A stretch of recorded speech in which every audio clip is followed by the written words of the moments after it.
Dress में है या फिर वो किसी लड़की के साथ हाथ पकड़ के घूम रही है, कि कैसी लड़की है। मतलब इतना अलग था कि मैं अभी इमेजिन भी नहीं करती हूँ कि वही सुहानी आज यहाँ खड़ी है। मैं केजीबी में जिनके भी मैं सुन रही थी ना कि ये टीम वाले लोग के बॉयफ्रेंड है, हल्ला तो हो ही जाता है, तो मैं उस टीम से मेरा हमेशा कट्टी वाला रहता था। तो जब मैं उगम में आई तो हर चीज़ का नजरिया, ऐसा नहीं है कि सारी चीज़ें हमें बताया गया एक करके, पर जब लोपा मैम से मिली, केना मैम से, संजय सर से, नीरज सर से, पूरे झारखंड की अलग अलग किशोरियों से, तो ये लोग का सबका अलग व्यक्तित्व था। लोपा मैम जो सशक्तिकरण की बात हमेशा किया करती थी हमारे बीच में, उससे इतना आसान नहीं था मुझे खुद के लिए बदल देना। मैं हमेशा से मेरा मानना था कि एक लड़की का माँ बाप 20 साल तक उनको पालते हैं, इतना मेहनत करते हैं, और कोई लड़की कैसे उस 20 साल को भूल करके किसी और लड़के से शादी कर सकती है, ये मेरा एकदम स्ट्रॉन्ग धारणा था।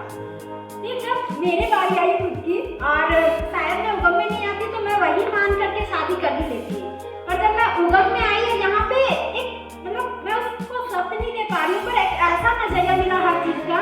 लगा कि यार मैं कैसा जीवन जी रही थी, मैं हर चीजों को कितना गलत समझती थी, मैं उस पर कभी विचार करना भी नहीं पसंद करती थी कि ये चीजें जो मुझे बताया गया था मैं उन चीजों को हमेशा से सही मानती थी। उस लड़का का जो बिल्कुल भी मैं उसके सामने खड़ी होने का इमेजिन भी नहीं कर पा रही थी, तो पूरा सब कुछ फाइनल था और एकदम डेट आने वाला था। मेरा रो रो के हालत खराब, मैं सोच रही कहाँ मैं फंस गई। अब बारी था कि अभी मैं अगर आवाज नहीं उठा पाई तो एक तरफ मेरा दिमाग कह रहा था कि पापा इतना दिन से मुझे इतना प्यार से हर चीज माने हैं,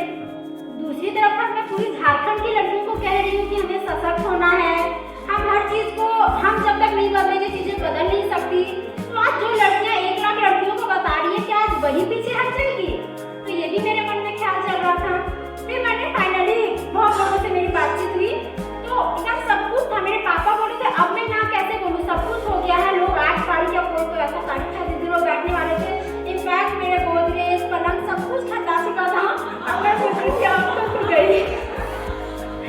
सब कुछ खरीदा खरीदा के मेरे पास फोटो भी आ रही है, मैं फोटो देख के क्या ही एक्साइटेड हूँ कि गोदरेज में तो मैं अभी भी खरीद सकती हूँ। अब मतलब ये अभी हाल की बात है 2025 का ही। उसके बाद मेरे अंदर में मतलब इतना एक उस टाइम पे रियल में एक सशक्त, मतलब जितना मैं पेरेंट्स को समझती थी मानती थी, तो उन्होंने हर टाइम पे मुझे ब्लैकमेल तो इसको नहीं कह सकते हैं, पर जैसे अपनी बात को मनवा लेते हैं कुछ चीजें कह करके, तो वही तरीका मैंने अपने पेरेंट्स के साथ अपनाया और उसको उसी तरीके से कह करके मैंने जब इस शादी को मैं रोक पाई, सब कुछ फाइनल होने के बाद, तिलक तक फाइनल था, मैं बताई गोदरेज पलंग सब खरीदा चुका, सब रखा हुआ है अभी तो जाएगा ससुराल। गेस्ट हाउस में होगा।